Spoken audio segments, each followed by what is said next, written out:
Hi guys, it's your girl Kayla. So today is Tuesday, which means it is True Crime Tuesday.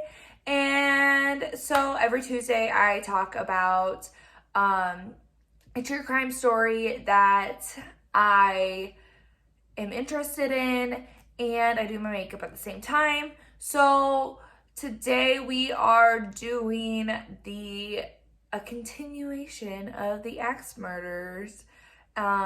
If you watched my video last week, I talked about the Axeman of New Orleans, and this week we are continuing on with that because there's so much more to the story than you think. So let's get started. And if you're wondering what products I use, I will list them all in order below. And yeah. So, as you know, last week I talked about the Axeman of New Orleans and how horrible those murders were. Well, so they think, okay. So when I first heard about the Axeman on the My Favorite Murder podcast, Karen talked about how there was a video that talked more about the Axe murders and connected murders from 1879 to 1922 to this man. They had all the same MOs, everything was the same. So, like I had said before, there's a panel chiseled out. The axe that was used usually belonged to the family that was murdered. And the man usually stayed for a while and, killed people the next. Oh, and he never robbed them. Even though there was usually stuff sitting out, that you could rob them, but he never did. So in 1879 in Georgia, there was an older couple that was attacked in their bed and murdered. And the police found that the man had been there for a few days prior, hiding in the attic for at least 2 days. There was smoked cigarettes and feces in this attic. How gross. He just hangs out waiting for the perfect moment to kill these people.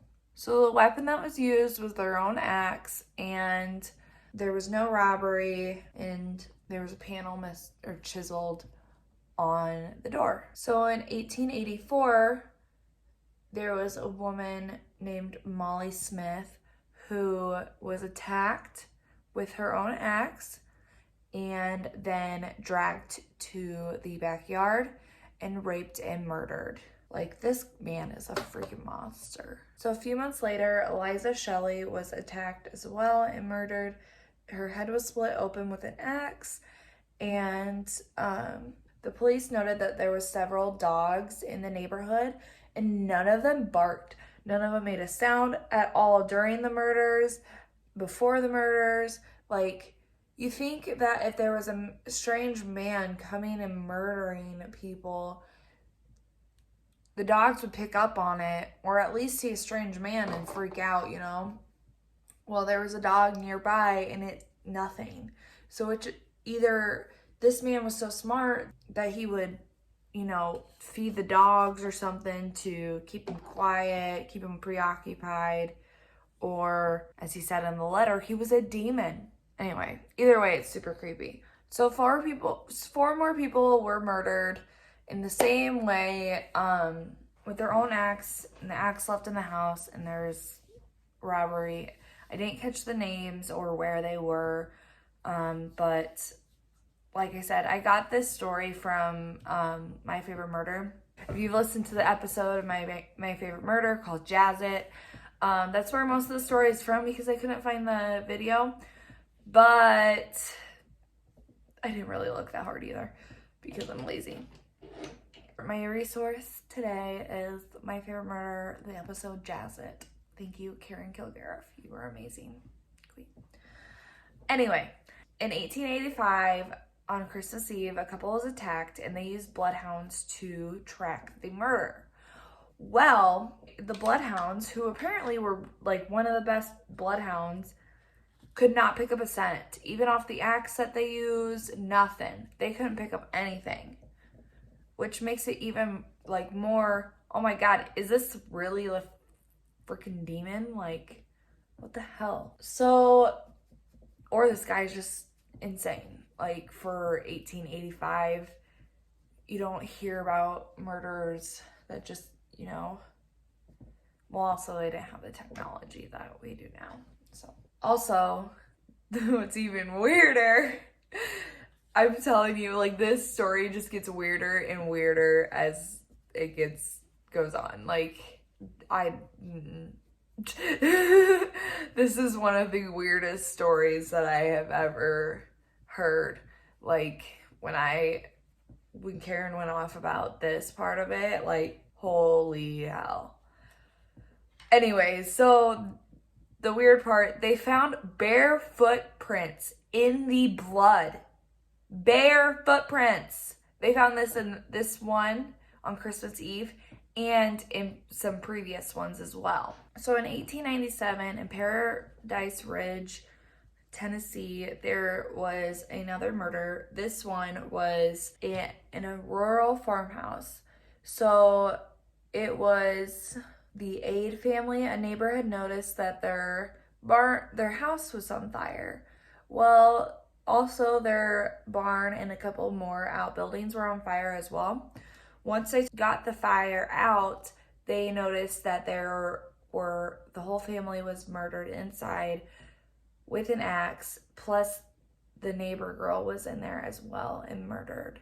They think that the neighbor girl may have tried to escape and he threw her back in and killed her. Just really sad. Again, the killer hung out, ate before or after the murders. He's a real freaking weirdo. For one, he kills children and infants, but he also likes to hang out before and or after the murders. So, 14 years later in Oregon, the Hill family was murdered in their house. Same thing, nothing stolen. Murdered with an axe left in the house, you know, same old, same old. A month later in Washington, Archie Cobble and his wife were murdered in their bed with an axe as well. In 1911, a month later, a man walks into this house and murders a woman, her daughter, and her son. And her sister finds them, runs into the street, and claiming for help. Well, everybody came out except for their neighbors, the Wayne family. Well, the Wayne family had been murdered as well. Their entire family, with an axe. Same old thing. There's no robberies and both houses were locked from the inside. 13 days later in Illinois, there was a Presbyterian church that was not open for service on Sunday. Well, they went to go check on the caretaker and they had found that him and his family had been murdered with an axe. Same deal. And then 2 weeks later in Ellsworth, Kansas, the Sherman family was not answering their phone. Their neighbor kept calling because they had not seen them in a while. And when they came to check on them, they found them all murdered in their home with an axe. The police found the axe in the house in a piece of clothing wrapped around the phone as if to silence it, like the neighbors were calling too much, and while he was trying to murder this family and he got annoyed. I don't know. So 2 weeks later, Mount Pleasant, Iowa, Mr. Jordan was leaving for work and left the house unlocked, which is very common in Iowa, especially rural Iowa.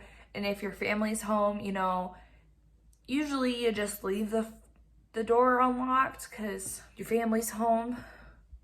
Well, this turned out to be bad because his wife, their eldest son heard his mom scream from her room and went to go check on her and finds that she was attacked with an axe in her bed. Well, she survives, thankfully, but she remembers nothing. So 8 months later in Paola, Kansas, the Hudsons hadn't been seen for a while. So a neighbor goes to check on them and finds that they were murdered in their home. The same night, across town, a family had heard a lamp crash, and the father went down to check on it and saw a man fleeing his home. Less than a week later in Villisca, Iowa, if you guys have not heard of the Villisca axe murders, for one, you need to check your true crime. Like, this is a very, very popular axe murder that had happened. One of the biggest axe murders in Iowa. And this is also a house that is said to be haunted still. So the house is still there, and they have tours and stuff that you can go.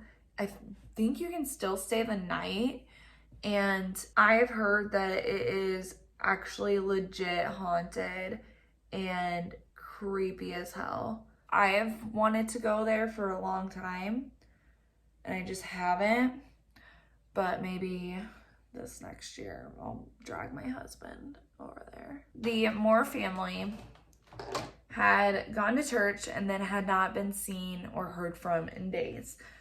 Their chimney was going, but they were not seen for chores. There was 8 people in the house at the time. Two neighbor girls had come over for a sleepover, and finally they were found all murdered, all 8. Nothing was stolen, and all the mirrors were covered up. They think he was there for a few days, obviously because the chimney was going, but nobody was outside. So they believe that he was there for a few days, hung out, ate, and I just hate this guy. Like, freaks me out. Like, you just hang out after you murdered 8 people. Okay, so in 1914, in Blue Island, Illinois, another family was murdered in their bed with the axe, and this was 2 years after the Villisca axe murders. So then we go into 1918, where the New Orleans axe murders began. And then 4 years later, there was another similar murder in Germany. So a German farmer finds footprints that lead to his house, but don't lead away. He searched his house, found nothing. Later that night, or after a day or so, him and his family were murdered with an axe. Same MO, same everything.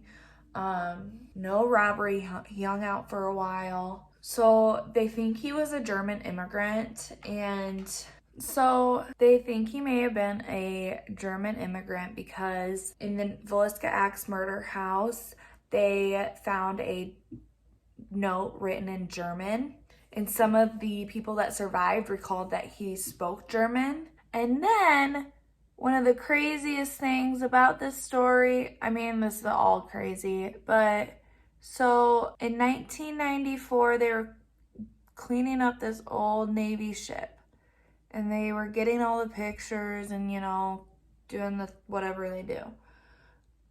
Well, they found a picture of this old man. This is a picture with an axe on the ship. Well, the guy turned it in, And his headquarters, his boss, whoever, calls him frantically and is like, who the hell is this guy on the ship with an axe? And they're like, I don't like this lip color, so I'm going over with this one. So they have no idea who this man is. But how creepy is that picture? Like, I'm sorry, what? So I don't know if this picture is related or not, but they added it in and they think it might be related. I don't know, but it's crazy, right? Still, yeah. Anyway, so thank you guys for watching. I hope you enjoyed this crazy story about the extended part of the axe murders in America and in Germany.